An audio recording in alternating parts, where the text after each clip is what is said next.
Shkubel, Mekabilva, Metokabel, preuve, comme les séphirotes ne mettent pas de côté l'unité de l'un sauf, chacune d'entre elles doit recevoir de son prédécesseur et transmettre à son successeur, c'est-à-dire, être réceptif et communicatif. 6. Proposition. La première séphire est appelée auteur invisible, RVM-Mol, Rome-Mola, la deuxième, sagesse, CHKMH, Chokma, la troisième, intelligence, Bina, la quatrième, amour, CHSD, Z, la cinquième, justice, PCHD, Pachad, le sixième, la beauté, Part, Tiferet, le septième, la fermeté, NTZCH, Netza, le huitième, la splendeur, HVD, Od. Le neuvième, le juste et la fondation du monde, Tzdik, Isdovlm, Tzedik Zodolam, et le dixième, la droiture, TZDQ, Tzedek, A, au lion. Les trois premières séphirotes forment le monde de la pensée, les trois autres le monde de l'âme et les quatre dernières le monde du corps, correspondant ainsi aux mondes intellectuels, moral et matériel. B. Au lion. La première séphire est en relation avec l'âme, en ce qu'elle est appelée unité, Ikid, Yeida, la seconde, en ce qu'elle est appelée vivante, Shia, la troisième, en ce qu'elle est appelée esprit, RVCH, Rua, le quatrième, en tant qu'il est appelé principe vital, NPSH, Nefesh, le cinquième, en tant qu'il est appelé âme, NSHMH, Nesama, le sixième opère sur le sang, le septième sur les os, le huitième sur les veines, le neuvième sur la chair et le dixième sur la peau. Au lion, la première séphira est comme la lumière cachée, la deuxième comme le bleu ciel, la troisième comme le jaune, la quatrième comme le blanc, la cinquième comme le rouge, la sixième comme le blanc. Ce mélange de blanc et de rouge se réfère à Microprosope, comme on le verra dans la plus grande et la plus petite assemblée sainte, voire figure dans le livre rouge, la septième comme le rouge blanchâtre, la huitième comme le blanc rougeâtre, la neuvième comme le blanc rouge blanchâtre, et la dixième est comme la lumière qui reflète toutes les couleurs. 77. Je vais maintenant revenir au sujet de Harry Campin et Zoé Rampin, le macroprosope et le microprosopus, ou la grande et la petite comptine. Macroprosope est, on s'en souvient, la première séphira, ou couronne quêtée. Microprosope est composé symbole des triangles entrelacés, formant l'étoile à 6 branches, est appelé le signe du macrocosme, ou de la création du grand monde, et est par conséquent analogue aux deux visages du Zohar. Ce n'est cependant pas la seule raison occulte pour laquelle j'ai placé ce symbole dans la planche, car il représente d'autres idées sur lesquelles je n'entrerai pas ici. Le livre des mystères cachés traite en détail du symbolisme du macroprosope et microprosope, il est donc bon, avant de le lire, de connaître leurs similitudes et leurs différences. L'un est I, Yé, l'autre est V, Vo, du tétragrammaton. Les deux premières lettres, I et H, Yod, sont le père et la mère du microprosope, et le H final est son épouse. Mais dans ces formes s'exprime l'équilibre de la sévérité et de la miséricorde, la sévérité étant symbolisée par les deux H, et la mère et l'épouse, mais surtout par cette dernière. Mais si l'excès de miséricorde n'est pas une tendance mauvaise, mais véhicule plutôt une certaine idée de faiblesse et de manque de force, un trop grand excès de sévérité appelle le bourreau du jugement, la force mauvaise et oppressive. En ce qui concerne l'équilibre de la sévérité et de la miséricorde dont l'université est le résultat, voire notamment grande et sainte assemblée, paragraphe 838 et suivant, qui est symbolisé par le Léviathan. C'est pourquoi il est dit, derrière les épaules de l'épouse, le serpent dresse sa tête, de l'épouse, mais non de la mère, car elle est le H céleste, et lui meurtrit la tête. Mais sa tête est brisée par les eaux de la grande mer. La mer est Bina, le H surnaturel, la mer, le serpent et la force centripète, cherchant toujours à pénétrer dans le paradis, les séphirotes, et à tenter l'Ève surnaturelle, l'épouse, afin qu'elle puisse à son tour tenter l'Adam surnaturel microprosope. Il n'entre pas dans le cadre de cette introduction d'examiner ce symbolisme de manière approfondie, d'autant plus qu'il constitue le sujet de cet ouvrage. Je me contenterai donc de renvoyer mon lecteur au texte lui-même pour plus d'éclaircissement, en espérant que la lecture de cette notice introductive le rendra plus apte à comprendre et à suivre le cours de l'enseignement kabbalistique qui est donné. Sifrat Soniuta, ou le livre du mystère caché, moins. Chapitre 1. Tradition. Le livre du mystère caché et le livre de l'équilibre de la balance. Le mot Tsoniuta est difficile à traduire, mais je pense que son sens est mieux exprimé par les mots mystères cachés. J'ai expliqué dans l'introduction le sens kabbalistique des mots équilibre et balance, paragraphe 29.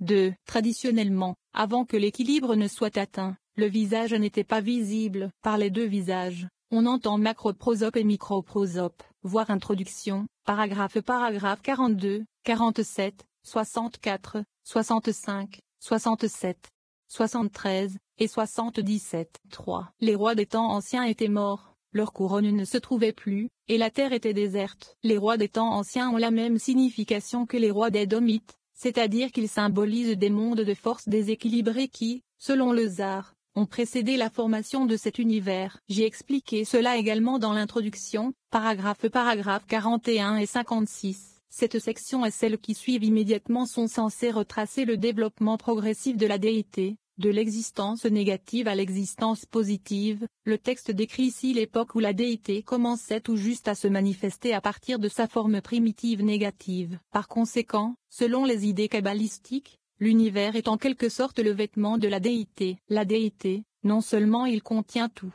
mais il est lui-même tout, et il existe en tout. 4. Jusqu'à ce que cette tête, qui est incompréhensible, désirée par tous les désirs, procédant d'un SVP, un Sof, l'infini et l'illimité, apparaissent et communiquent les vêtements d'honneur. Cette tête, qui est décrite ici comme procédant de l'un infini et illimité, l'un Sof, est la première séphira, la couronne Kété, également appelée Aricampin, ou macroprosope, la vaste face. C'est à partir de cette première séphire que sont produites les 9 autres émanations. J'ai expliqué tout cela dans l'introduction, paragraphe 38-57, en traitant des séphirotes. 5. Cet équilibre est suspendu dans cette région qui existe négativement dans l'ancien. Par l'expression cet équilibre est suspendu dans cette région qui existe négativement dans l'ancien, on entend que les 9 autres séphirotes, qui sont équilibrés par leur formation en trinité, ne sont pas encore développés dans la première séphira, mais existent en elle comme l'arbre existe dans la graine dont il est issu. Par l'ancien entend la première séphire, la couronne Kété, dont l'une des appellations est Otka,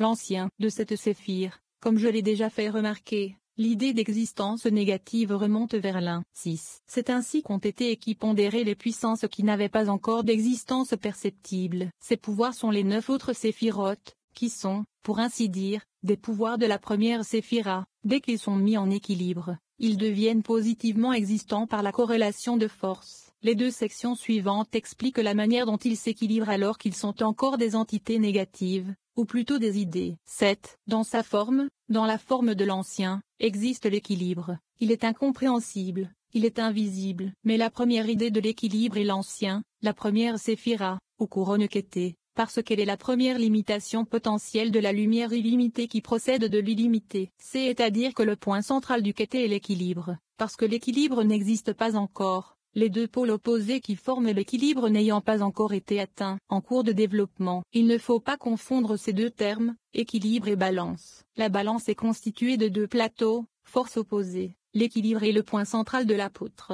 8. C'est là qu'ils sont montés et c'est là qu'ils montent, eux qui ne sont pas, qui sont et qui seront. C'est là, dans l'équilibre de Kété, qu'elles sont montées, se sont développées lorsqu'elles sont devenues positivement existantes, et c'est là, dans l'équilibre, qu'elles sont montées, ont leur première existence. Elles, les séphirotes, qui ne sont pas, existent négativement, qui sont, deviennent alors positives, et qui seront existent en permanence parce qu'elles sont des pouvoirs contrebalancés. Cette triple expression ne sont pas, sont, et seront, fait également référence à la triple trinité des séphirotes. Voir introduction.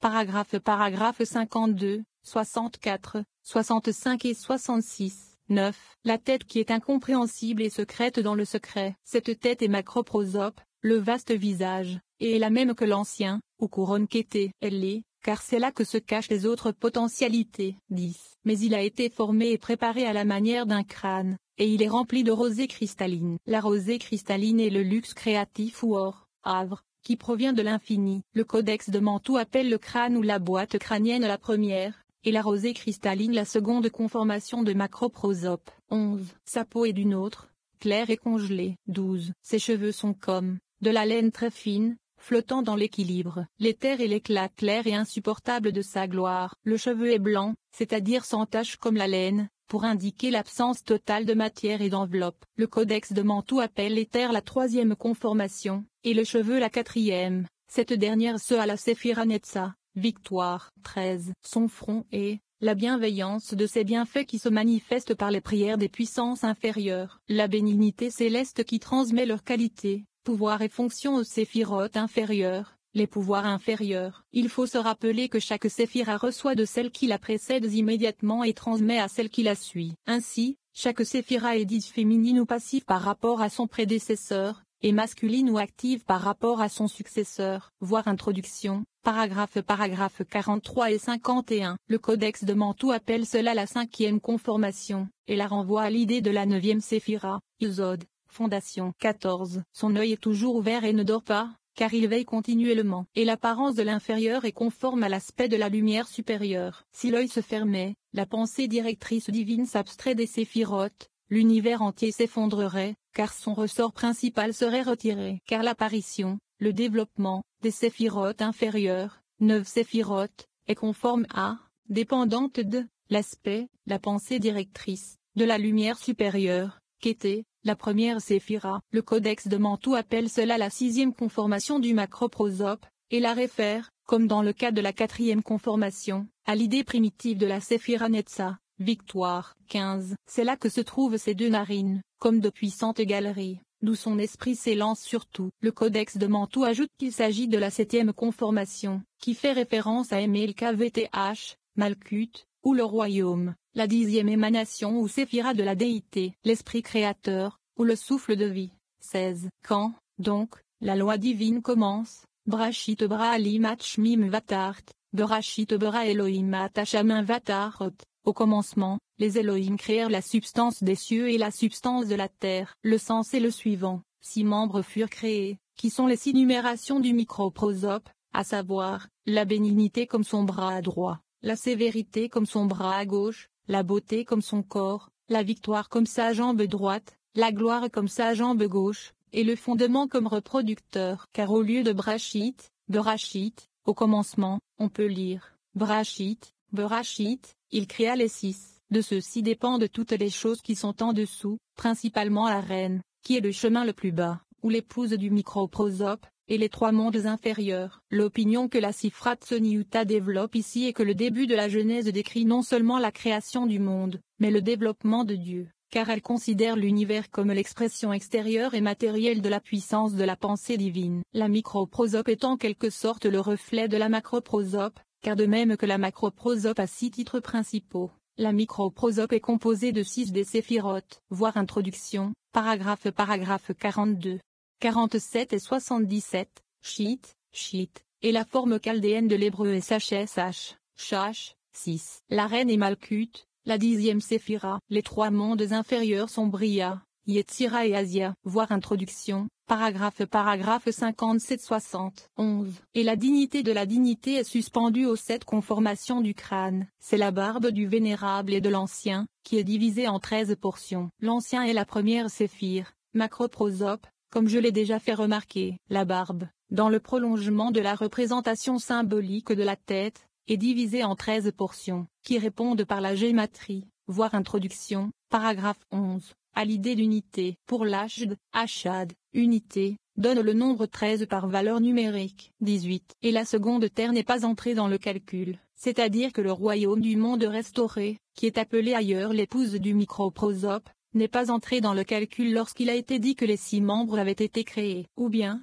lorsque dans la Genèse 2 il est dit d'une autre manière, et la terre, cette terre ne doit pas être sous-entendue, puisque par la première il faut entendre le royaume du monde restauré, et par la seconde le royaume du monde détruit, et ceci est dit ailleurs. Le royaume du monde détruit est celui de la force déséquilibrée. Voir introduction. Paragraphe 41 et 56. Et aussi note de la section 3 précédente, ceci fait référence à une période antérieure au développement des séphirotes, et doivent donc se référer au roi édomite. 19. Et il est sorti de ce qui a subi la malédiction, comme il est écrit dans la Genèse 29, de la terre que le Seigneur a maudite. Le sens est, que le royaume du monde restauré a été formé à partir du royaume du monde détruit, dans lequel 7 rois étaient morts et leurs possessions avaient été brisées. Ou encore, l'explication du monde, dont il est fait mention ailleurs, procède du royaume du monde détruit. Ces 7 rois sont les rois édomites mentionnés précédemment dans la section 3. 20. Il était informe et vide, et il y avait des ténèbres à la surface de l'abîme,